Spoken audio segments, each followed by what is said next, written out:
Gibberpish podcast.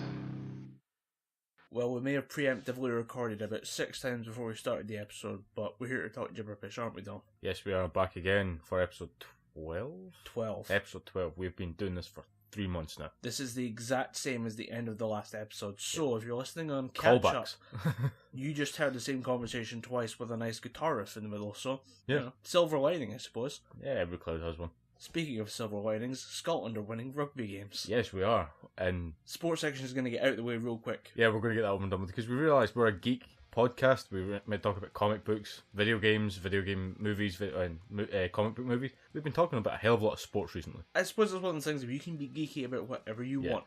You can be a Star Wars geek, you can be a fantasy football geek, because that's just Dungeons and Dragons for people who didn't quite make it to the NFL. Yeah, but yeah, we played the USA on Sunday. We played Japan first. Yeah, we played Japan and we beat them 45-10. That was pretty unfair of Scotland. We should have held back a little bit. I think it's that case of we've had the finger pointed at us so much saying you guys aren't going to go anywhere, you guys suck. Then we just went, fuck you, we're good at rugby. Then we destroyed the Japanese. I think we did it to prove the point of Japan wasn't going to get away with their shit from the South Africa game, which is the biggest upset in pretty much the history of the game. Yeah, that was like a well-established team getting beaten by the new guys. And I think it might have just been to stick a finger in the face of the South Africa team, just like, hey, remember those guys that beat you? We put 45 fucking points past it. What you got, South Africa? Bring it. Yeah, which means after watching the South Africa game, we can tell that we're probably going to get our shit pushed in when we actually come up against those guys. Yeah, it's going to be a fucking battle, because South Africa are pissed off right now. I'm sure I commented on this on my personal Facebook, and I may have even sent out tweets about it.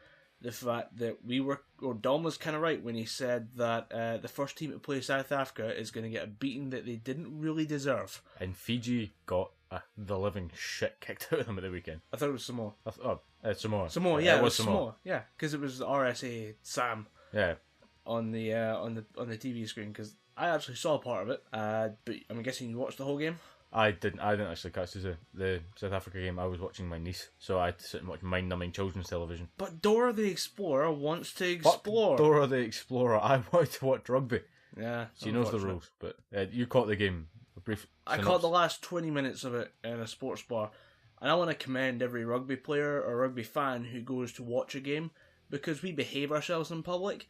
There was a room full of people watching the game on one of like 40 screens around this bar, and there was 2 or 3 fans of football, just regular soccer, hanging out in the corner watching their game. They felt like they needed to kind of own the room. Like, the rugby players are hanging out at the bar on the stools, just chilling out, not really bothering anyone, just kind of good play and all that, clapping, which is a weird one in a sports bar, but screw it, you're in Edinburgh. Polite. Hey, need to be polite. We're in the city's capital, the country's capital. We need you. Yes, good play, well done. Well done, jolly good show. That boy carried that ball. Yes, he punted like a boss.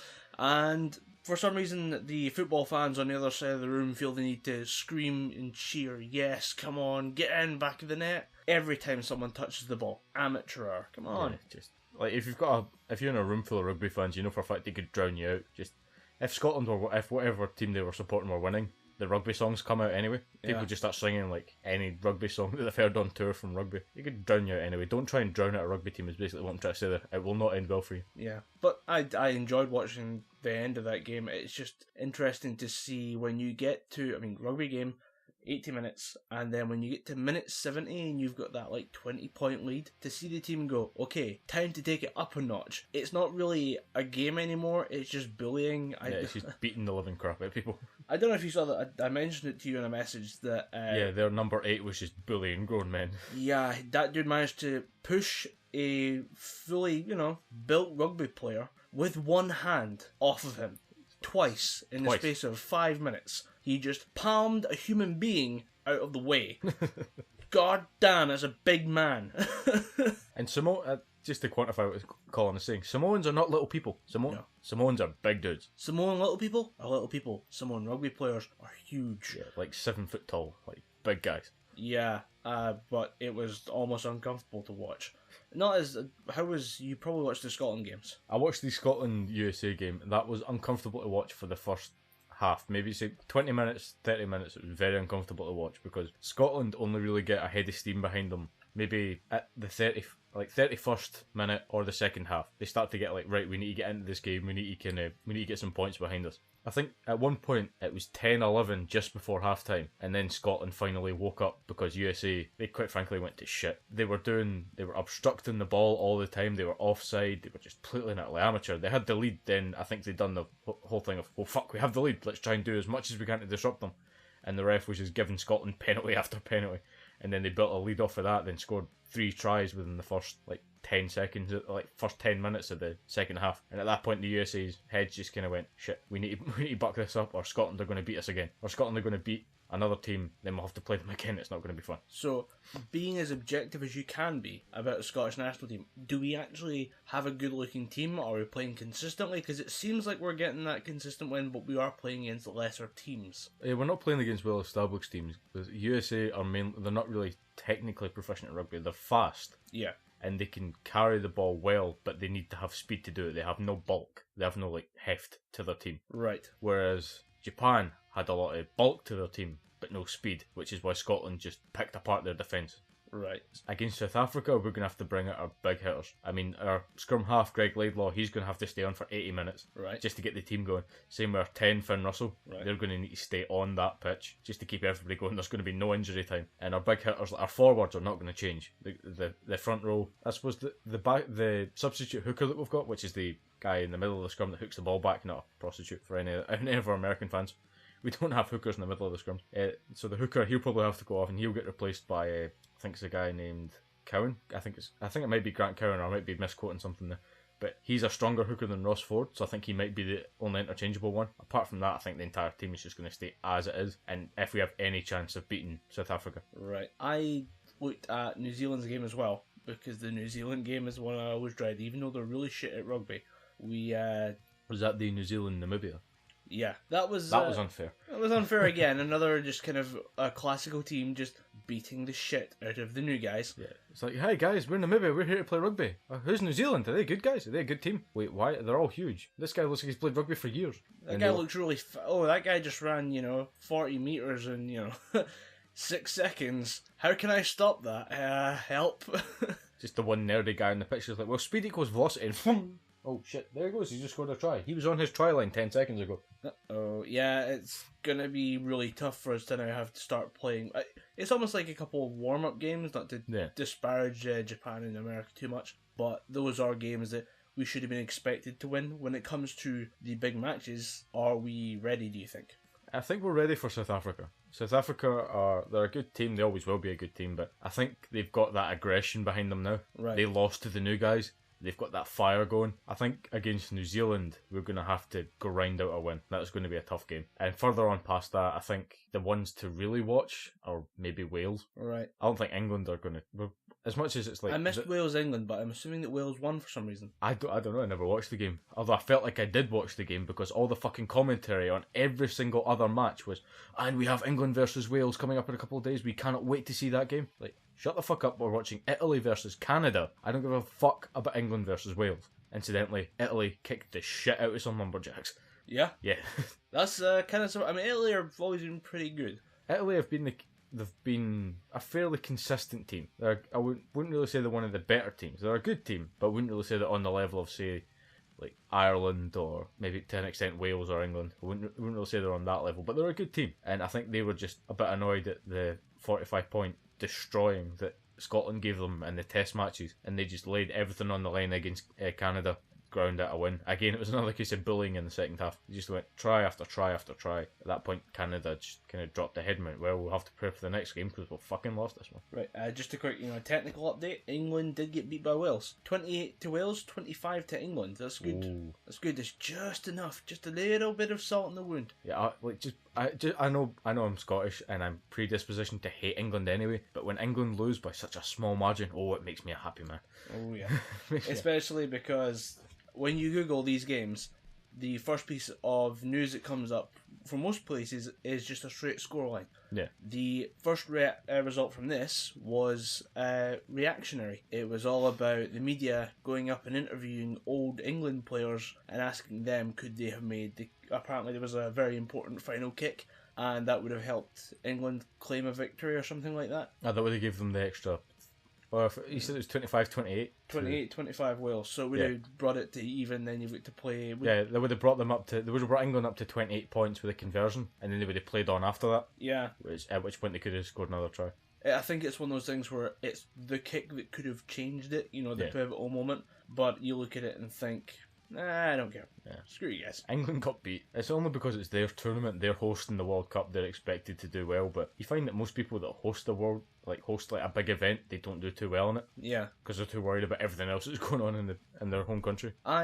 I'm looking at this, and I generally, when it comes to the Rugby World Cup, worry about playing Wales more often than when it comes to playing England. Because I know with the English games, for some reason, we're just not going to make it. Maybe this year this might be the year, but we've said that every previous year. Yeah, there's always the rugby, there's always the coach for Scotland going, this is the year, we'll beat England, we'll beat Wales. We never beat Wales. We've beaten England a few times, but that's well in the past. Recently, we have never beaten England. I want to see hopefully Scotland-Wales comes up at some point. Yeah, that'll be a hell of a good match. It's always good to have those kind of Celtic Nation games against each other. Yeah. Just because when it comes to the actual fan side of things, we don't really give a shit. Yeah, we're just there for a good time. So yeah, that's what I love about rugby. And in football, you go to a match. If you're going to say a Rangers Celtic match here in Scotland, if you're a Rangers fan and you get beat by Celtic, you're down for the rest of the day. You're like, oh well, my team got beat.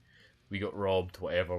But in rugby, if your team gets beat, you're like, oh man, we got beat. We'll get the next one. Then you can quite happily go up to someone who was wearing a Wales top if it's a Scotland versus Wales game and just sit and have a pint with them. Yeah. It's a much more friendly atmosphere as opposed to football where if the guy comes up to you with a Celtic top, your first reaction is you want to batter the shit out of this guy. Yeah. No real explanation as to why it is the way it is, but oh well. Some stupid religious context in there, but I don't want to get into that. With the old firm, it's a mess, but football in general seems to have some weird twist on it that isn't quite as right as it should be. Yeah. But thus ends the sports segment, and we can go to kind of a catch-up on last week's episode where we talked about weird Japanese stuff. More weird stuff coming out of the Eastern nations. No, this is just Japan again. We could just keep it to Japan. We'd have enough weird to keep us going. I don't know if I sent you the clip or not, but I made some joke to a friend online about slipping in lube. Think that'd be kind of funny. Okay. And turns out, by the way, that there was an entire Japanese game show where one segment was King of the Hill, where the four contestants had to run up a staircase while having lube thrown at them. This was the first YouTube hit that came back, which is unsurprising. Well, actually, technically, the first one was about guitar maintenance, but this is the first clip that was funny. So it was literally four Japanese, I think it was all guys, running up about 30 stairs while the cast of bad guys, because Japanese game shows have bad guys in them for some reason, throw buckets of lube down the stairs, lube water balloons, and little kind of ladles full as well, just to try and get people in the eye. Okay. Literally, imagine like a tiny catapult. Imagine some guy sitting there with like a spoon just pinging lube at people just to get these fuckers. Yeah, kind of like that, but with a ladle.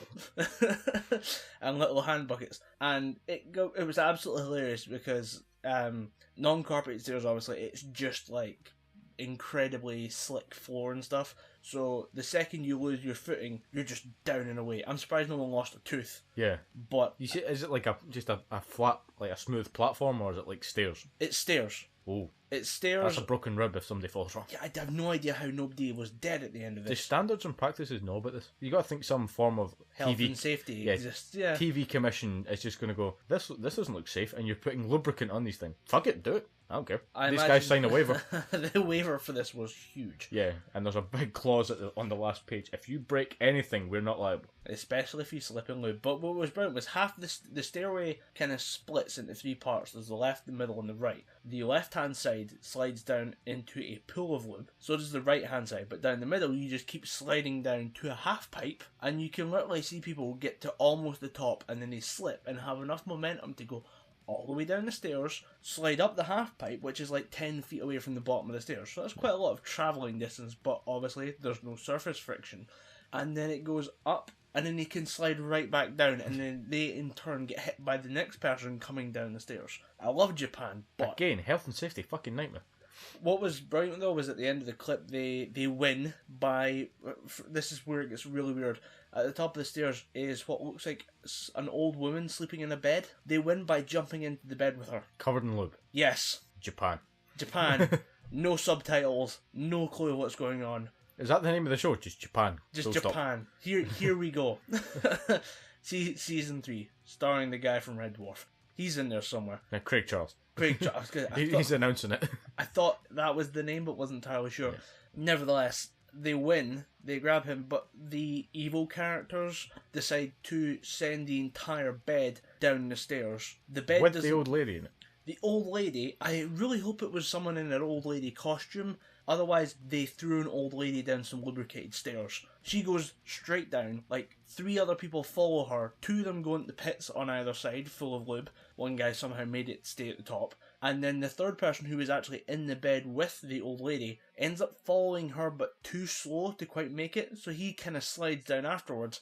And he hits that old lady from the half pipe when you come back down, straight in the fucking nuts. Because I'm now at this point kind of assuming it's a guy in a wig costume, because that's what Japan probably finds funny. But that wasn't the weird news story we're going to talk about. That was just random 5-minute clip I saw on YouTube. I now want to find this YouTube video, but I'm not sure what I have to put into Google search box. Do I have to type in old lady lube? I literally typed slipping on lube into YouTube, and that was what I found. So I'll just send you the link after the show. But our news story, such as it is that the $20 billion Japanese porn industry is under threat because there are only 70 male actors to 10,000 female actors. So 70, how many? Is it 700 male porn stars? 70 men. 70 men. To 10,000 female actors. It's going to be a lot of Japanese kids. New Japanese kids being born. And no one will know who the father is. Yes, the Japanese porn king, known as Shimiken, is really just leading, the way. He's 35 years old and is described as being the Cristiano Ronaldo of sex. He says, literally, it's a hard job, but someone's got to do it. He does know that this isn't a porn film when he's being interviewed. Like, he isn't just, this isn't the start of a new film. I got a hard job for you, Maybe he's done so many films that he is just that guy. He's the constant porn actor. Maybe he always has some form of costume with him, so he's like, I'm a plumber now, or I'm a pizza delivery guy. I have a hot sausage pizza for you. And like, you're doing an interview for breakfast television. Fucking put the pizza away. First of all, why is a breakfast TV show interviewing a porn star? Never mind. It's Japan. But, you could be right in saying that he is always ready for a porn film because he has to. He has slept with 8,000 women over the course of a 7,500 movie career. Jeez. And basically will have sex. There's a few child support payments been snuck in there. He slipped up one day, didn't glove up. That woman probably then had a few kids. Yeah. Most of that money's probably going towards somebody's child support. 17 years he's been in the game.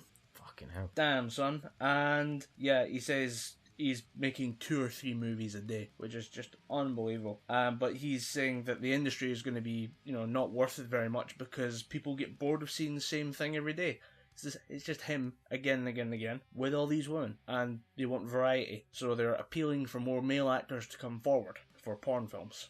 I imagine a couple of kids straight out of school like, Mum, I'm not going to college, I'm going to become a porn star. Well, they might not need to because Shimiken is ready to go till he's 100. Says that he'd do this every day if he could. But in the name of me not wanting to see a 100-year-old pair of balls in porn, can we please get some more actors out there? Yeah. You got to imagine at that point he's mostly just supplements, various other enhancements. Yeah, just a series of surgeries. It's just a steel pin up the middle. Yeah, like he's that like old and wrinkly. He's got a clothes peg holding his flaps back. Yeah, and he's not alone in making this claim. There's a Japanese director called Tohiro, probably mispronouncing the shit out of that, but he's been working behind the camera for 27 years and says that he's noticed that there is a decline in men willing to do this work, and he blames the rise of herbivore males, which is the idea that men just aren't hungry for sex anymore in Japan. Alright, so he's not blaming it on the amount of people who are all of a sudden vegan or vegetarian. No. He's blaming it on people who aren't just hungry for this type of acne anymore. They aren't hungry for a certain type of meat. See what you done there? Wee bit of prawn. Yeah. I like to try. I like to try and make the jokes when I can. But yeah, they have basically said that the generation is getting lazy And this has been a kind of recurring story kind of coming out of Japan for the last couple of years, that the population is in decline because people just aren't having sex anymore. And Tohiro puts it down to the fact that everything is on a plate for this generation. It wasn't like that for my generation. If we got a banana or a pineapple, we went crazy with joy. These days, men don't get excited by anything. The same applies to sex and attitude towards women and relationships. They just click on the internet for it. So stop watching porn and start being in porn. I shall drop my law career immediately and go to Japan. They need me. Well, weirdly enough, 90% of people who talk about this are instantly going, I know what I'm going to do. I'm going to go and do my part for the Japanese porn industry. Save the global economy $20 billion a year in revenue. I mean, you're going to get a lot of work because there's 70, or with the inclusion of you, there'll be 71 male porn actors and like 10,000 female. You're going to get passed around, especially if you're the one European guy amongst all these Japanese dudes. You're going to get business. Well, yeah, and I'm not going to lie, the picture that's on this, because I'm literally reading an article about porn, not too shabby. I'm willing to be number 71. I am the 71st man. You can be the 12th man in rugby or the 71st man in Japanese porn. You can be the 16th man on the rugby pitch. Now I'm going to be the 71st male porn star in Japan. Yeah, you got to do something with your life. Yeah, you got to do something. Yeah. Plus being the 71st man and 71st male porn star in Japan probably pays better. One you're actually acting, the other one you're just being on the pitch supporting your rugby team. Yeah. So that's me kind of done with my weird stories of the day. Do you have anything really weird to talk about, or you just got news stories? I have a couple of news stories. One that isn't really news, but it's one that we've been asked to talk about a couple of times on the show. Okay. It's Marvel's, aka Jessica Jones, that's coming out on Netflix. Alright. They've released another nothing. Another nothing. It was a trailer. It showed nothing. The first one was the hand-drawn slides saying, going through a street showing crime and stuff happening, and a female figure standing there. Then it flashed Jessica Jones coming November 10th to Netflix. Now we've got another one with what we presume is the lead character lying in her bed, and her alarm clock goes off, and she reaches her left hand out and crushes the alarm clock. Then it fades to black. Jessica Jones comes up. Marvel's Jessica Jones comes up on screen. Then it does the same thing. Netflix, November 10th. Then the fucking thing ends. It was 40 seconds of nothing. It shows absolutely zero of the story. First of all, I'm so excited for this. Maybe, I don't know. I really... Yeah. The comments on it were going mental. It's I can't wait. I was can't wait for what? There was nothing. Yeah. Absolutely nothing shown in that trailer.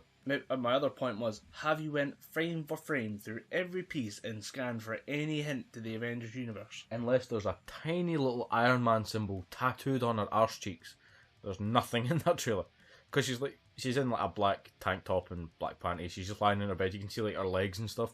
As it pans pretty slowly across her body as it goes into the alarm clock. There's nothing on that woman's body that would suggest Avengers. No little kind of cheeky hint to something interesting, but she's not got a Thor's hammer on her shoulder or a tramp stamp that says Tony Stark was here or something like that. That's the wrong joke, but it'd be so good to just see randomly that become a thing. What, Tony Stark has fucked his way through the female Marvel universe. Yeah, Tony Stark was here. Yeah, that'd be funny.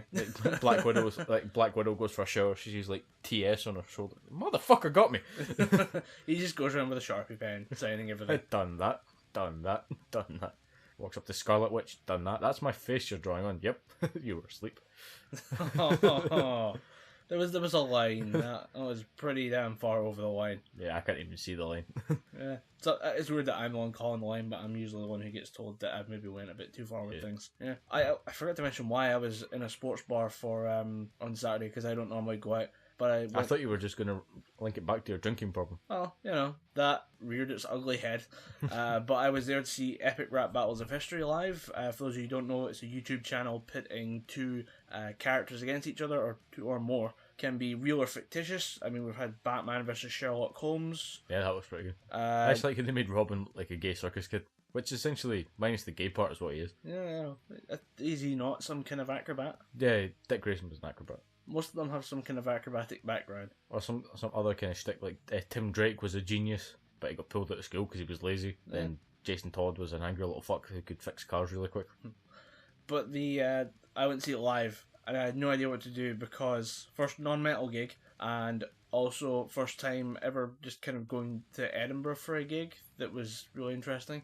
Yeah, Edinburgh gigs are a bit weird because the crowd isn't as lively as it is in Glasgow. Yeah. Because I went to see, I think I went to see Skindred in Glasgow before, Yeah. and the crowd was pretty quiet there compared to the Glasgow gig. You said Glasgow twice, but yeah, I Did know I? what you mean. The Edinburgh gig was quiet compared to the Glasgow because there was still the pits going, people were still jumping about, but it was still Too refined. yeah. Who doesn't like a bit of There savagery? was no violence. Then you go to Glasgow and it's just holy fuck, I'm getting thrown about here. Where the fuck are my glasses? Screw it, I'll find them later. I'll just go through the rest of the gig blind. Yeah. But I knew that I was really worried about two things. Going there and being the oldest by quite a while, because you get worried about these internet things where apparently like the vlog cons and stuff like that are basically just full of like 13 to 15-year-olds. And you're like, shit, I'm in trouble. I may be on some form of register after this show. Yeah, every year when it comes to these big conventions, they are constantly worried about someone doing something to get themselves on the register during these conventions. The other worry I had was the dreaded hipster curse. No, nobody really being a dick, just, Hipster curse? Is that just the general like atmosphere of Edinburgh that gives you the fear of the hipster curse? Or Yeah. Although, to be fair, it was a fairly hipsterish place, and I can tell you that because they had a lot of beer that I like. it was a lot of craft beer. Yeah, a lot of really good craft beer, and I'm like, shit. See, I I'm in hate one of craft these beer places. because it has it's the gayest names ever, and how they describe it is the gayest like explanation ever. But it tastes really good. I don't know what's really gay about Caesar Augustus. No, it's like how they describe the beer. It's like, oh, this beer has a nutty, foamy texture that lingers on the tongue. Does it get me steaming? Aye, give me a pint. Yeah, it's the reason people drink Tennants. Yeah, I like know a super lot of- lagers and shit. Yeah, I know That's a why lot of those people are a get thing. really, really annoyed at like Miller and Budweiser and stuff. But over here we have Tennants, and it's got that good quality of being good beer and being no swap beer. So Yeah, it's because it's the cheapest. yes, that also. But I went there, and you find out the craft beer is not cheap. Wow, I drink a lot at home and buying the beer from supermarkets, because we actually do stock quite a lot of local-ish breweries. I know that Williams Co. Yeah, we got a lot of like Innocent Gun, a lot of Brewdog, a lot of those kind of things because they're brewed in like Ayrshire and the Isle of Arran, Yeah. like at those places. Well, the Williams Co. is in Alloa. Yeah. And they do a lot of beers that I really like. And when you see it in the shop, you're like, $150 to $180 almost, not a bad price Yeah, per and bottle. it's not proper like it's not your traditional smaller bottles of beer. It's like proper like pint glass sized ones. Yeah, it's the full size. It's a proper beer, and you're getting it for £2. It's pretty good. You go buy it there in the gig venue, and obviously the price rockets up. The only thing that kind of made it survivable for me as far as alcohol content went was that the bar had the new Jack Daniels, which is Jack Daniels Fire, which is one of these cinnamon whiskies. Oh, that could be dangerous. I think we can talk about that later. Yeah. Because I think I know where this is going to go. If it's anything like the Honey Jack Daniels, I'd know exactly where the story is going to go. Yeah, one of those things where it's deceptively, it's so light and so so flavorful, and then it's 3 rounds later and you can't see shit. You can't stand up, your legs don't work. Yeah, but the gig itself was a lot of fun. I decided to wear like a Rooster Teeth t-shirt, Yeah. and people noticed, which is kind of fun. You never really expect to have that crossover, even though it's gonna have to be there. And yeah, just met a couple of really nice, interesting people, had nice conversations about just dumb stuff on the internet. Basically this podcast, but live, which is kind of cool. And we had a great view of the gig, and it was really, really well done. You can tell that Nice Peter and Epic Lloyd are performers. Yeah. It's like half stand-up comedy, half the music. Like what? I think the only reason Epic Lloyd, I think he was not born in LA, but he moved to LA to pursue a career in acting. Yeah. Then the whole YouTube thing kicked off. So I think one of them, I think it is definitely Epic Lloyd, is a trained actor. So Yeah. he knows what he's doing. And Nice Peter is a musician. Yeah. He comes on with his guitar. He's ready to play, and he will just bust out riffs. Not like really weird, complex stuff, but he's someone who's sitting there with a guitar in his hand, and it looks natural to him. Very, very good performance and what was really strange is that the videos are about 3 or 4 minutes long. These songs themselves are only about 2 minutes, and you don't realise it until they start rattling through them, and we're talking they go at a pace. And they did open, and what's really strange is how you open different gigs. For example, the one in Liverpool that they did, I saw a tweet saying they were starting with John Lennon versus...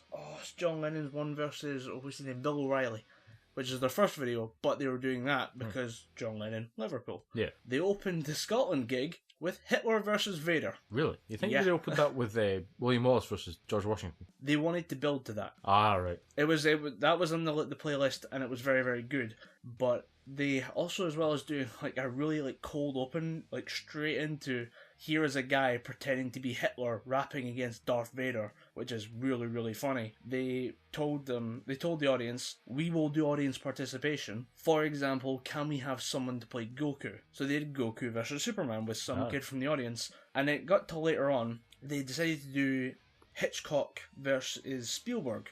Which is multiple parts. There's Hitchcock, Spielberg, and then you've got Tarantino, and then it goes into Michael Bay.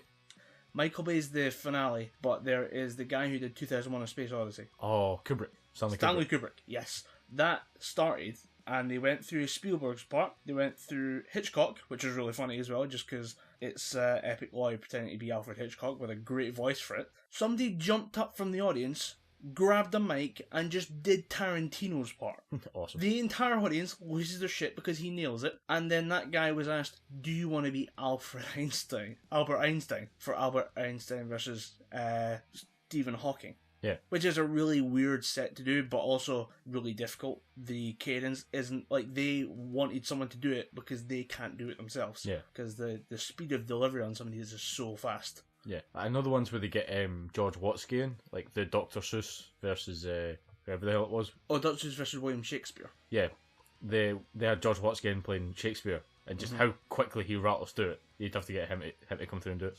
They did that one as well because they could get someone up from the audience again, and ran it through, and it worked. And there's like a whole crew around it. I mean, they still have a startup kind of warm up band. They have a DJ. And they also have just like a kind of technical kind of producer / backup vocal guy who's there on stage just working with like audio levels and stuff to make it work right and to give you the best presentation. And it's really, really, like I said, very well put together tour. This is being all across America and is now coming through Europe. And if it is back in your ear, the Epic Rap Battles History Live, go for it. I can't recommend it highly enough. It's a lot of dumb fun. Only kind of flub of the night was when there's kind of really two, but they decided to go with Terminator versus RoboCop. That's one of the newer ones, right? Yeah, one of the new ones and not one of the best ones. Alright. Season 4 has been pretty good so far. I really like they did Shaka Zulu versus Julius Caesar with Day Storm as Shaka Zulu. Oh yeah, I haven't seen that one yet. Very, very good. It's always good when Day Storm comes up. He's got some good stuff, he's got some not great stuff. But that one's really good. They've also had the Eastern versus Western Philosophers, which is so awesome. Good. It's on my iPod. You can buy the... Yeah, you can buy them all off iTunes. I did not know that. But 9p a track, so not cheap, but it is going to support them and do more stuff. And Season 4 was some pretty good stuff. I wasn't too keen on some of it, but the Terminator versus RoboCop was sponsored by Terminator Genesis. Yeah. So it's seen as kind of that sellout track. They decided to do that live, but they knew it wasn't going to be that great, so they jumped into the audience to do it. Wireless mics just jump into the crowd, say, right, this half of the crowd is on Team Terminator, this half is on Team RoboCop. We're going to do this together. Didn't quite work as well as it should have because it's one that not everyone knows. It's kind of like, you do this for a classic, but they just kind of went for it for a track they knew wouldn't be popular, so it kind of gets you engaged. It's a good choice. Yeah. Works. They then decided to say, we will now try and do one live, just one verse each, for a rap battle that you guys want to hear. As we covered in the last episode, David Cameron put his dick in a pig. The first thing yelled out from the back of the crowd is, David Cameron versus the pig! Everyone in the audience loses their shit because that is the best idea we've ever had as a nation. And we wanted to go for it, and you can hear it being yelled and kind of cheered for. We kind of, like, you could hear them trying to avoid it because maybe they didn't have anything prepared. In which case, yes, have something prepared for something so funny. How funny would it be like a couple of weeks from now we check YouTube and it's Cameron versus the pig? Yeah. That'd be fucking awesome. They did kind of almost get there though. Yeah. They decided to go for Miss Piggy versus Margaret Thatcher. Which is somehow like just kind of 1 degree removed from what we wanted to hear, so it kind of got a pass. But I think the audience hope was that we'd hear just something really, really brutal about Margaret Thatcher versus... or about David Cameron versus the pig, and it was very good. And unfortunately, there was this weird situation where the Margaret Thatcher lines were better than Miss Piggy's, because it was all basically about, you know, Kermit and being a puppet and getting hands and fingers in places. It was really, really funny, but because it's Margaret Thatcher in Scotland, it went to Miss Piggy. Yeah. Yeah, because... It was always going to go that way. For those of you not to know, Margaret Thatcher was a British Prime Minister, the first female Prime Minister of... First and last. First and last, yeah, I suppose. Not really been one since. Yeah. Unless Tony Blair got a sex change that we didn't know about. And... Essentially, for a point, Tony Blair was essentially Cherie Blair, just working him like a puppet. So. Yeah. And they had a series of very, very controversial decisions about what to do with minors. Scotland has a very, very large percentage of people in mining. For example, my grandfather was a miner, and you can basically find traces and roots of mining culture all across Scotland. It went across the north of England. Basically everyone north of a certain point hates Margaret Thatcher for what she did to unions, what she did to pay, what she did to hard-working people who just wanted to stand up for their rights about what they do in their daily job. So, and then there was you can't win as Margaret Thatcher. Yeah. You could nail it. She could have crucified Miss Piggy, and she would still never have won it. Yeah. And it's all a joke, so it doesn't matter. But it was just a little history lesson of you can be the best Margaret Thatcher. You're still going to lose to a puppet. Yeah. I mean, I know people that as soon as Margaret Thatcher died, they cracked open a bottle of champagne because they were in a mining family around about that time. And then there was the poll tax and all various other shit that she got in trouble for. Yeah. But that is a whole mess of political stuff that I really don't want to get into. I will try and write a comedy routine about it, but I don't think it will get there. Nah, I don't think it would land. Even if it's like you said, even if it's the funniest thing ever, because it's Margaret Thatcher, you'd still probably get booed off stage. It's never going to make it, but it was a very good show. I can't recommend it highly enough. It might pop up again. If it is, you're going. Okay. Yeah, you're going. I grabbed myself a t-shirt. I grabbed one for Stephen as well. I got one for Michael. Surprisingly, it's one of those things where I expect the merch to be really, really expensive. Wasn't. Yeah. 15 quid a t-shirt. That's not That's standard concert amounts. Yeah, although in some concerts they're going up to 22 now. Yeah. Which is a bit of a shout. If it's a really, really good t-shirt, I'll look at it and go, shit, yeah, I'll pay that. Yeah, I got no problem for that. Like, see if it's long sleeve shirts, I don't mind paying 20 quid for it. Yeah. If it's like a short sleeve, just like tour shirt, I'd like £15 maximum. Don't charge anything more than that. And, Five Finger Death Punch have got the best kind of range of just, here's random crap you didn't know you wanted, and you go, I do need a Five Finger Death Punch basketball t-shirt. Ah, fuck, didn't know I needed there's that. a tank top there. I could use one for working out and everything else. I could use it for working out and just stuff, or casual loungewear. Yeah, but the merchandise, totally fair price. The gig itself, 90 minutes of comedy / rapping. You've got some of the old classics. Every time an American comes to Scotland, the same things keep coming up. You people sound really angry, but you're really nice and really intelligent. That was one that you don't really hear. But Nice Peter remarked that Scotland is the birth of education. We were one of the first nations to have free schooling for kids, and it kind of keeps showing up. It's almost ingrained on a subconscious level that we don't think about. But he says you can have someone come up to you sounding completely mental, going, and you go, sorry? And they go, oh no, I was just trying to say that, gun laws and abortion are very complex moral issues that we should really take the time to discuss in law. And, just stuff like that. It's little comedic observances about Scotland. They seem to really love the place, and hopefully they come back again. I think that's the second or third time the ERB guys have come to Scotland. Yeah, I missed it last year. I really wanted to go, but then was working on the day. I was working on this day as well, and that kind of plays into the whole alcoholism story. Where, as I said, I'd had a couple of beers. I'd had a couple of the Jack Daniel's Fire Whiskies. Holy crap, that stuff didn't hit me until I left. For some reason, being in the actual event, not an issue. Leaving, wow. Walking sideways to the train. And then just luckily the train was there like 10 I never make trains. Never. Made it with 5 minutes to spare. Somehow sitting still in that train for 5 minutes doubled the alcohol content in my body. Just sitting there perfectly fine, and then suddenly the head starts to lose control. I start tilting to the side. I don't know what's going on, and then I'm having to just force my eyes awake. I didn't know I'd fallen asleep, but I was. And then, proceeded to get a lot worse from walking home from Lithgow to Bo'ness. Luckily, that's a lot of open farm road, so you can just walk and take your time and... No, stop every so often, catch your breath. It's not so much... For me, it's not that. I'm the exact opposite.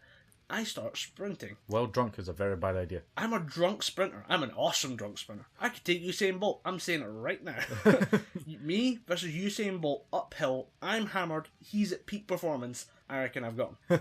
I think there's something about it. I just laugh at the image of like, you standing next to Usain Bolt and be like, "All right, you're down a bottle of Lucozade before your match. Hold on, I'll be there in a minute. Almost ready. Right, fucker, let's rest. Sir, point. Let's go, Usain. How's it going on now? You say nothing, mate. You say nothing. You sit in the starting blocks and fall on your face. Right, hold on, I'll get you in a minute. I reckon even from lying flat on my face at the starting blocks, I could probably take it. I don't know. But something about... That's a new Olympic sport, drunken sprinting. Something about running, nighttime, and high alcohol content just works for me. I think it's maybe the cooler air. Maybe I cool down as I'm running so I can sustain the sprint for longer. But I'm talking like just sprinting flat out up like a 200-metre hill without even thinking about it. And I realise I'm standing at the top of the hill going, oh wow, I made it. Okay, let's keep going. And then just kind of keep wandering along the road before sprinting up the next hill. Never on a flat, always uphill. It's terrifying. I don't know what the hell is wrong with me. Something about cinnamon whiskey makes you want to sprint. I like cinnamon whiskey. Very, very interesting. Do you a fan? Do you dabble? I don't think I've ever tried a cinnamon whiskey. I'm sure I've force-fed you some Fire Eater whiskey, which is the type of thing we're talking about. In that case, I probably drank too much of it and can't remember. Yeah. But I am a fan of flavoured whiskies. Right. Like Jim Beam do a whiskey called Red Stag, which is Jim Beam with black cherry in it. That's delicious. Well, it tastes amazing, which is very deceptive because whiskey's meant to have that sharp... They're not sharp, that very strong taste. But Jim Beam's a bourbon, though. Yeah. Jack Daniels is kind of... Yeah. Jack I'm an Daniels uncouth swine when it comes to whiskey, so I like all like bourbon, scotch, and like whiskey, they'll just get mashed together. So whiskey's an encompassing term for it. Unfun fact: Jack Daniels is not a bourbon. Bourbon must be made with Kentucky water. Jack Daniels, made in Tennessee. Therefore not Kentucky water. Therefore not bourbon. Therefore you don't care. I can tell already. Then would it just count as a normal whiskey then? It's a sour mash whiskey. So it's just a whiskey. Yeah. Cool. Yeah, it's a whiskey based on a sour mash. Therefore sour mash whiskey. But yeah, it makes no difference. Yeah. But I know one guy who it offends, so I am very careful to ask for Jack Daniels bourbon every time I'm drinking with him. Which isn't very often, but I like to make the point of pissing him off. I'm a good friend. Fair enough, man. Each to their own. But the Jim Beam Red Stag bourbon, I'm saying that correctly? It is bourbon. Bourbon is deceptive because you're just like, it's meant to have that like sharp kind of almost strain on the throat, so you're sitting drinking it like, it's meant to hit you. But with the flavoured whiskies, you're like, oh, that's quite smooth. And it's got that nice taste to it afterward. I'll have a couple more of them. And like, you're halfway down the bottle, you can see in the bar like how much you've drank of that bottle. And you're like, I've drank a lot. I need to go to the toilet. Then you try and move and your legs don't work. You're like, you're just like straining in the chair trying to force your body up. Then you move on from that whiskey to the Jack Daniels honey whiskey, which is so fucking deceptively sweet. So you're sitting knocking this shit back. So carefree, and then suddenly you're on the floor. And suddenly you're like chewing the carpet because you can't move anymore. You're like, help me. I don't know how this happened, but I feel great. My throat feels so loose. All the phlegm has just been burnt away by the honey and the whiskey. Yeah, the Jack Daniels fire is interesting. You remember there's a childhood candy that you'll remember, the atomic balls? Oh, the atomic fireball. Atomic fireball. Oh, those things were potent. Remember the challenge was like take the whole packet and put it in your mouth, and you see one guy like crying. Yeah. Fond memories of childhood. Yep. And we wonder why we're all diabetic. Yeah. The cinnamon whiskey kind of market seems to be one long race to try and get as close to that point, that initial taste of an atomic fireball. This is as close as anyone has gotten. Some people go sweeter, some people go kind of slightly more spiced. This is the first one to get it properly to the point of being a vapor in your mouth. Just kind of, just that kind of almost, not quite gag reflex, but you're just kind of trying to let the air in past the strange vapor that sits in your mouth so that you can taste normal things again. But it is very good. It came in a little shot glass and you just keep you can knock them back again and again and again. Absolutely fantastic to just kind of have one or two. I don't know if I can manage the bottle. It's too close to that old memory of the atomic fireballs. Nah, it's going to be something that I might look into in the future because I broke my alcohol fast not too long ago. I was having a meal with my family. We were all having like a big sit down dinner on a Sunday. Then my brother brought down these craft beers that he got given from his rugby class, from one of his classes at school. Right. It was like end of the Grant was leaving, so they all chipped in. They bought him all these beers, and so I was sitting drinking one. It was this like Innocent Gun porter. Can't even remember what kind of porter it was. This is a good one. And I was just sipping it. I was like, that's not too bad. And I was just like, shit, I just drank. Ah well, fuck it. So I was sitting finishing this, and I thought, I wonder what else we have in the house. Then I found a bottle of Jim Beam, so me and my brother were sitting there drinking, like polishing off the Jim Beam. Then my dad brings out port. Before I know it, like every Anderson man is sitting in the living room watching the rugby, drinking. Like my mum, Lindsay, and the wee and Lily were sitting just getting absolutely wrecked in the kitchen, like just sitting there like drinking wine. Lily's walking about wrecking the kitchen. Like my mum and Lindsay were just sitting getting like carried away with it. The Anderson family. Yeah. Smash the window. Yeah, it's one of those great moments of alcohol bringing your family together. How'd you like port? It was never my drink of choice, but since I had 2 bottles of it sellotaped to my hand during initiation at rugby, I've learned to like it. It's a very enjoyable drink. It's a drink that you can't like down, like you can't chug it. You need to just have a little glass and let it breathe and just sip it slowly. That's how I've always been taught to drink port, because my dad's a massive port fan. Yeah. He could list, say from like back in the 1800s, he could tell you every type of port and every like major port seller up until 2015. But he's always told me you need to take a smell of it, let it like filter through your nostrils, let it mix in with the glass, then sip it slowly. Not the way I done it, where it was just 2 bottles of Graham's port sellotaped to my hand, and I had to just double fist these things all night. And as soon as I finished one bottle, another bottle got put in my hand. So I've learned to like port. It's a very enjoyable drink. For those of you who don't know, it's a slightly heavier version of wine. Yeah. But it's much smoother and tasty. Aftertaste almost isn't there that I normally have with wine, where there's that kind of afterwards. Yeah. That's my favourite description of just a strange vapour-ish thing in your mouth. And port seems to have that nice little balance. It's definitely something I can just sit and enjoy. I think because it's heavier than your traditional red wines and white wines, I prefer that, because I cannot stand like red or white wine. It just tastes like off lemonade to me. Oh, for me, it's just really bad grape juice. I have a critique of American food coming up soon, because I tried Gatorade recently. Oh yeah, Gatorade is not good. But I will get that in a minute.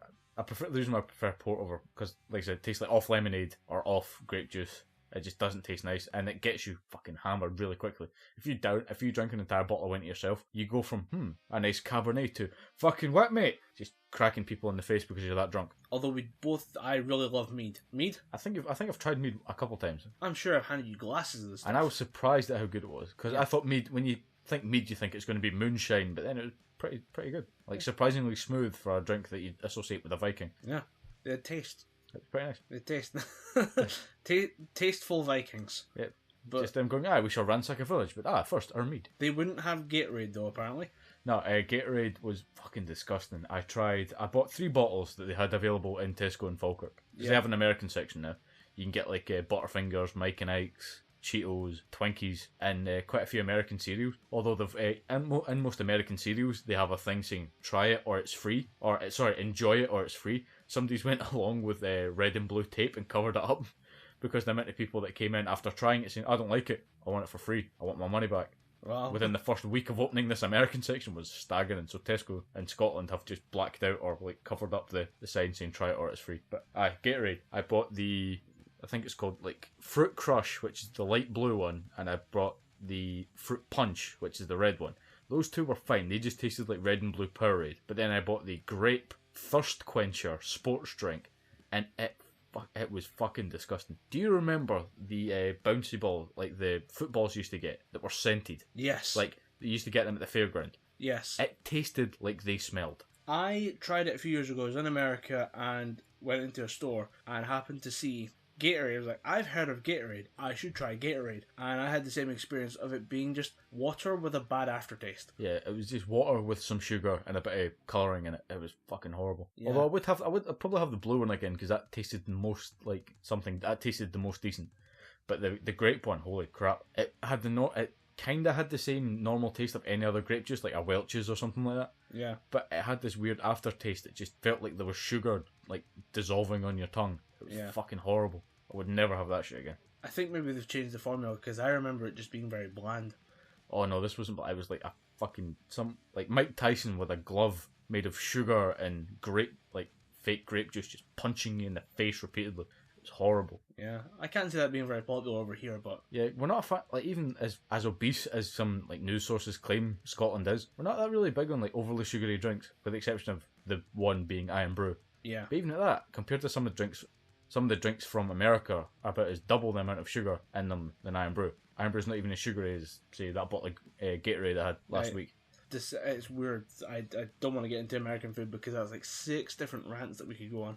But yeah, Baby Ruth suck as well. Like 4 grams of protein, and it's chewiest bar I've ever had. Like you have to like wrench the thing. Like you bite into it and just have to pull constantly to get this thing to break. I'm not a big fan of protein bars though, so I wouldn't go bars, near them in the first place. You're just buying expensive shit. Like you're buying the privilege of going for a shit later. It just flushes through the body quickly. I thought you were just using the expensive shit. No, you're paying for like a £3 bar of shit.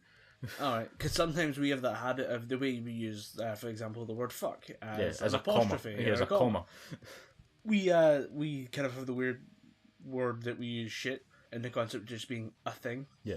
Yeah, I don't understand this shit. I don't understand these things is what we mean. Yeah, like pass me that shit means pass me the remote control for the television. Please. Yeah, cunt. Always please, you cunt. There was one issue that I definitely want to make sure that we hit today, because it's kind of a big issue that could affect quite a lot of what we enjoy as entertainment, which was it definitely hits the video game community, and also like the movie community as well. Anime, it'll come into there as well. TV, like just what we're getting to is the Screen Actors Guild AFTRA. SAG-AFTRA is the overall title of this, but SAG-AFTRA are pushing for new reforms for voiceover work, which is also it's a very important thing that comes up every now and again.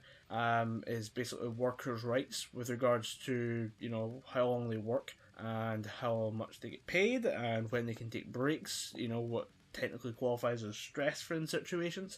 This is basically coming to a head, and it's at the point where it's kind of rumbled on through negotiations and discussions around different companies, but it's now getting to the point where there is a call for strikes, which has been backed by 75% of the current SAG-AFTRA union members. Yeah, I mean, for definitely, if anyone's unaware of this, Screen Actors Guild SAG, now SAG-AFTRA to include different branches of performance artists, including the internet, certain YouTubers, people who make online content, as well as those who work in, say, classical film or television. They are a union of people who just want fair workers' rights, and this is the new kind of line in the sand that they're trying to draw.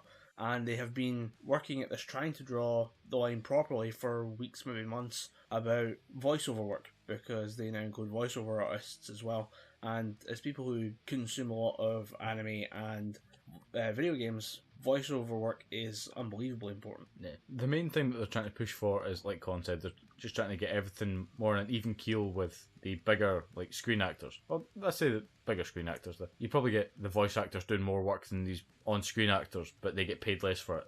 And what they're trying to do is they're trying to provide an even platform between the two, giving them more. It's not so much the pay that they're getting at, but they would like more pay for what they do. It's contextual because right now a voiceover actor is paid for their time in the booth. So if you spend a couple days recording lines, you'll get paid for a couple days worth of work, according to the contract you've set up, which will be in accordance with current SAG guidelines, saying for voiceover work you'll get paid X amount, whatever, for a minimum. If you want to get paid more, great. But there's kind of minimum standards involved. So the current rules are that you just be paid for your day's work. But what if you're in the booth for a whole day, and then the video game that you contribute to goes on to make billions? We're talking, millions of sale units, digital downloads. It's one of the most popular games of all time. You, however, were just paid for one day's work. Your contribution to the success of the game, which could be pretty influential. I mean, right now, it seems to be that this kind of doesn't centre around the Destiny video game, but it's a pretty good example, and I think it might be why it's so big in the news right now, is that right now they just replaced Peter Dinklage's Ghost voiceover work with Nolan North for the Taken King, which is basically a kind of relaunch update type deal. I'm not 100% on the information. I thought it was a DLC update, but in doing so, they went back and almost retconned quite a lot of the stuff from the previous iteration. Yeah, I'm not sure. I think Nolan North recorded the entire audio from start to finish, including Taken King dialogue, which is the kind of expansion of the storyline. And they just kind of said, we're going to have to scrap all of Peter Dinklage's audio, so let's just get Nolan North in to do everything else.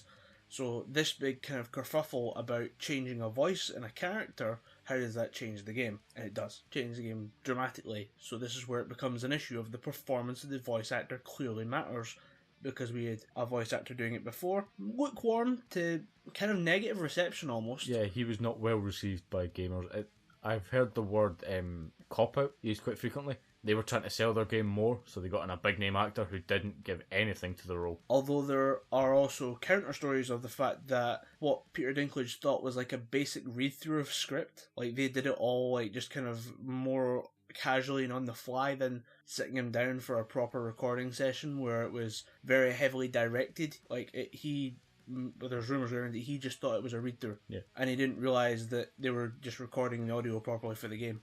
So that can go either way, but this has now proved the point that when Nolan North stepped in as the Ghost, it's become a lot more of an immersive game due to his companionship and his voiceover role, because the Ghost is a little orb that floats along beside your character and guides you through the events of the Destiny game. What that means is that now performance matters. And as this kind of surfaces, it's being used as a hashtag during this whole discussion for SAG-AFTRA, where they are saying, my time in the booth matters to the success of your game, therefore we should have a clause where if your game does break certain barriers, I think it's based on millions of units sold. Yeah, I think the minimum number they threw about in one of the articles that I read was 2 million copies. 2 million where the first bonus comes in, then it becomes 4, 6 and 8 million units sold. That a bonus of, I don't think they've really set values for the bonus because they don't want to set a precedent for like a Destiny game selling really well and then having like an indie game turn around and make a lot of money as well. So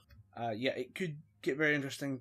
One of the terms I saw was that you can't use scab actors. Almost, you can't use someone who isn't a SAG-AFTRA member. Alright, so you called them what? So what do you call them? You call them scab actors. So it'd be like someone who's non-union. Yeah, right. Yeah. So you couldn't just hire in extra people to just do the work and get it done, because the example given for this one was that Claptrap from the Borderlands game was just a secretary. Someone new in the office, wasn't actually a voice actor, just happened to have the right voice. They used it. That will mess up quite a bit of the voice acting community, because going back to Borderlands as well, Tiny Tina. Yeah. She's not a registered actor or anything. She is the writer of Borderlands 2's little sister. She's famous on YouTube and she probably got a contract through Nerdist now, but at the time of her recording Borderlands 2, she was just writer's little sister. Yeah, but the idea is that you would have to go through SAG-AFTRA to get the people you want to work with if you want to make a video game that's sanctioned by them. And obviously the idea being, if it's not done by them, it might be harder to publish, harder to get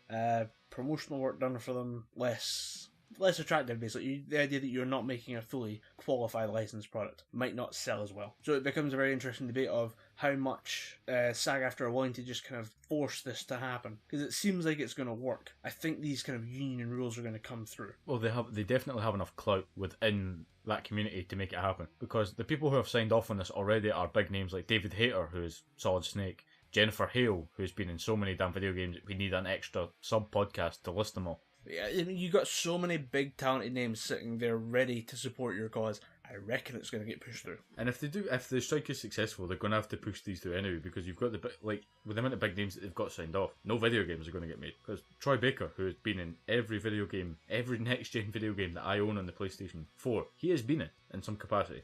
Same with the likes of Nolan North. The two actors that are very prolific and in quite a lot of games. So many people are going to make their games and like, oh, I really want Troy Baker for this role. Ah, shit, he's involved with the voice actor strike. I can't hire him. Right, we'll join them and say, right, we want you to get what you're after so you can come back to work for us. The other potential backlash of this is that it doesn't work. These guys can go on strike and say we refuse to make video games, and people would just say, okay, we'll look outside SAG then, because there are people who aren't SAG, and they'll hire these people, and if these people are just as good, there's nothing to stop people from making video games, they just won't be SAG approved. Yeah. And it becomes strange, because how many people will sign on to this? I reckon most of the big companies will. I think with Activision, I mean, some of the big names cited were Activision, EA, and Microsoft will probably have a seat in this, Sony, just to represent the smaller studios that they have developing games for them. Like Capcom, probably Nintendo will have a couple of things, like a hat to throw into the ring, just because they use some of the big name voice actors for, even if it's just a small role, they'll still have the bigger name voice actors to come in and do it. Yeah. And they'll probably be in favour of it, because Nintendo at this point are just all about making money, like Mario and money. So they'll just back this shit up and get it through as quick as possible. Because if Nintendo are on the yes we want this side, it's going to get pushed through twice as quick. Yeah. They have the clout to make it happen. It just depends who falls on what side, because you might find that ultimately down the line, if these things get enforced, and become standard within the industry, it will cost more to make a video game. The question is, where does that money come from? Does it come from... If it comes from investors and development teams stumping up the cash up front, that means that at some point the money's got to come back to those investors with interest, because that's what an investor is. Yeah. They will have to find some way of making more money. Does that mean DLC? Cut up content? Does that mean an increased video game price? Because the video game price hasn't changed much in the last couple of years. The most logical choice would be the price increase, because games right now are kind of at not a level price, but everything's run about the same £50 mark. I think if this goes through and they have to pay the voice actors more, this is just going to mean an increase in price for the general consumer, which is a bit of a shame. But I think as a fan, I'd be more willing to pay that extra £10 just to see the people making the game get extra money and get what they deserve for making this game, instead of just getting, all right, I've made that amount of money, even I've done 12 days work, I only get paid for 8 because of some little regulation. I'd be more willing to pay that extra money just to see those wrongs put right. Yeah, and I hope this is how this turns out, that people who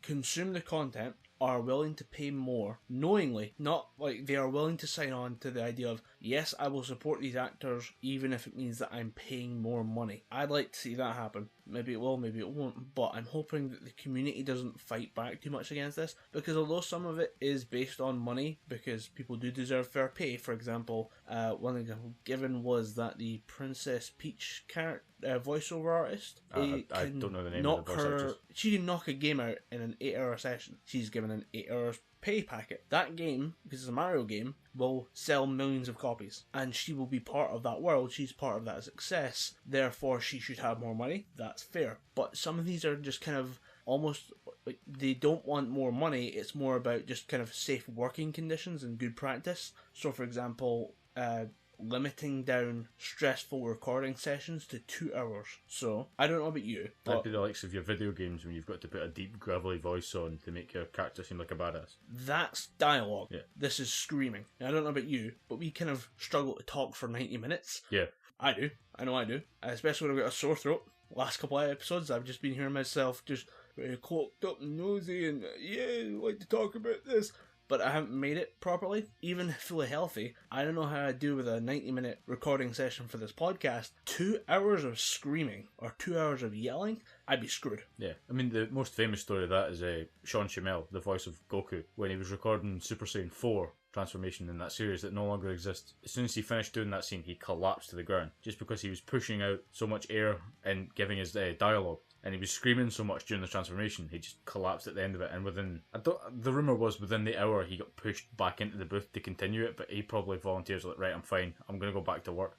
But there still should have been some there should have been some regulation in there saying, no, you collapsed, that's you done for the day, you're not going back to work. Yeah. You need to go and get checked up, make sure your blood sugar levels and everything are fine, make sure you're eating right or something. Just every check that could have been done should have been done. You should not have been allowed back in the recording booth. Yeah. So it's not always about the money. With this SAG-AFTRA case, it does seem that it's more about fair conditions. Fair pay is part of it, but making sure that the fair working conditions are in place so that people can't be misused and mistreated. So I'm on board with it.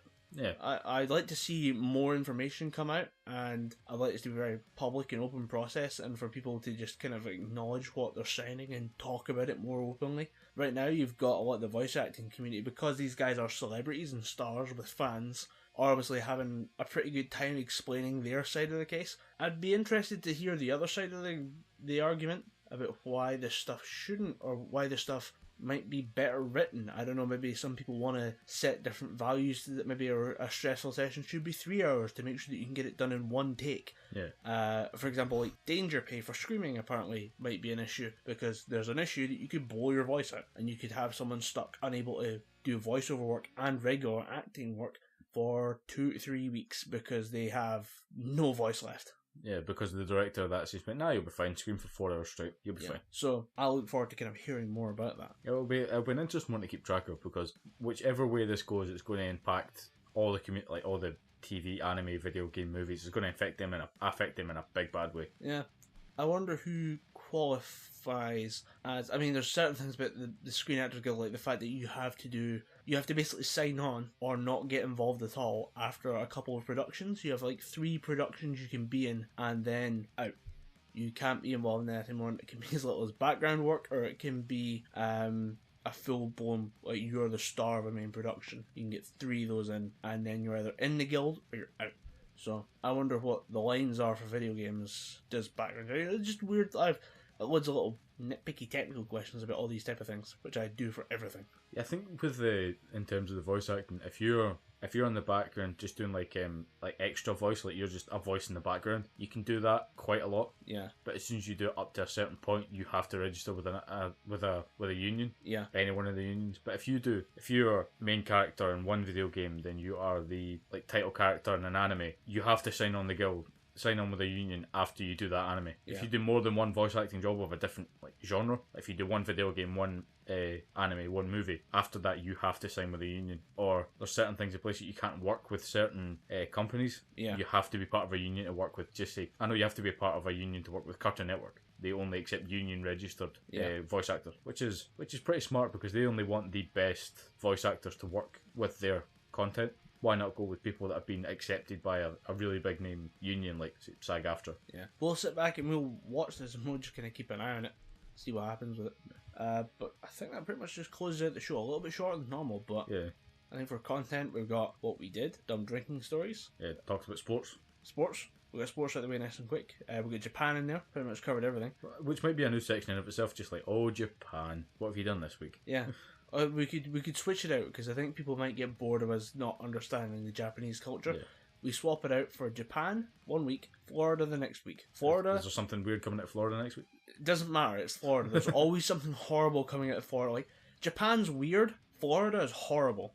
For example, this week's Florida story is that a man was having sex with his new girlfriend in the house they just bought, and they were really drunk, had a lot of tequila, and were apparently having rough sex when she said her ex-husband's name twice in bed during the course of their sex session.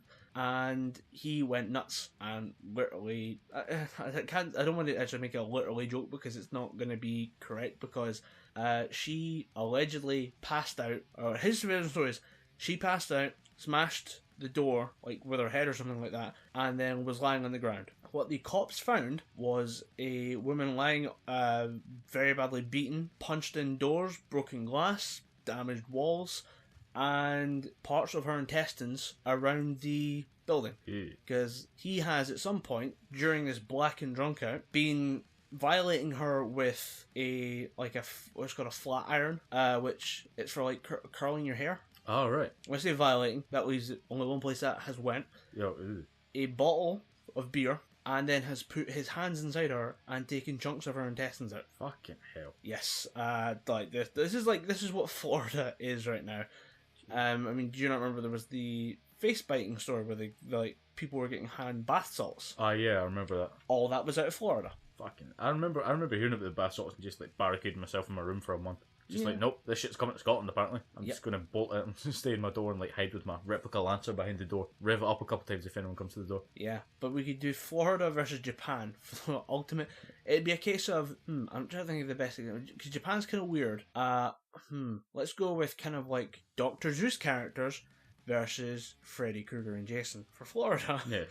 Because that's the kind of fight we'd have on our hands here for just kind of weird story of the week. Yeah. I have another Fuck Konami thing as well. Fuck Konami kind of rumbles on. Yeah, because they've announced that they're going to potentially be quitting AAA titles in the next coming months, with the last one being PES. Yep. They're taking all the money from that and they're focusing on the Yu-Gi-Oh card game. Okay. Yep. Sure. Why not? Makes fucking sense. Because people still play that game apparently. There's like 9 different iterations after the first one. Yeah, I didn't even get in the first one, so don't mind. I didn't even know Yu-Gi-Oh was still a thing. I thought it was like Pokemon was the big thing. Digimon happened, that people loved the shit out of that. Then Yu-Gi-Oh tried to bite in the tail of that success and just kind of limped on for a bit, then faded away. But no, apparently it's still going. Yeah, and that's where Konami will end their legacy. And you put up the good point in our like kind of Facebook message chat that they should really have just left it at the end of Metal Gear Solid. Yeah. Metal Gear Solid 5 was a good way to end it, but Pro Evolution Soccer has never really been the smoothest of games. Even on the PlayStation 2, it was still pretty buggy. Even among sport fans, it's the one that people don't want to talk about. Yeah. Nah, the gripes with Konami aside. At this point, you're just kind of willing to let it happen because you don't want to see what happens next in case they keep trying. But yeah. If they do keep trying, it's going to be painful. Like, really painful. Yeah. Just because even if it's a quality game, people are going to get attached and be like, oh, I want a sequel. Not going to get a sequel, am I? It's just going to be bad juju for every Konami fan out there. Yeah. Well, I think that's where we end the show. Hashtag fuck Konami. Yep. Which is brilliant because that's an actual hashtag that they used. They started themselves by accident. They Really? used FUC for something they were trying to promote, and then Konami, Konami, fuck Konami, ended up coming up, and then people realised that they were going through some absolute horrible shit and using their own hashtag fuck Konami. So with that, we'll leave it, and if you want to use that, please feel free to tag us in on Twitter, or leave any feedback you want, really, at Gibberpish. Or use us, or contact us through email at gibberpish@outlook.com. And we'll get back to you then, or we'll respond to any of your feedback live on the show. So I've been Colin Graham. I've been Dom Anderson. And we've been talking complete Gibberpish.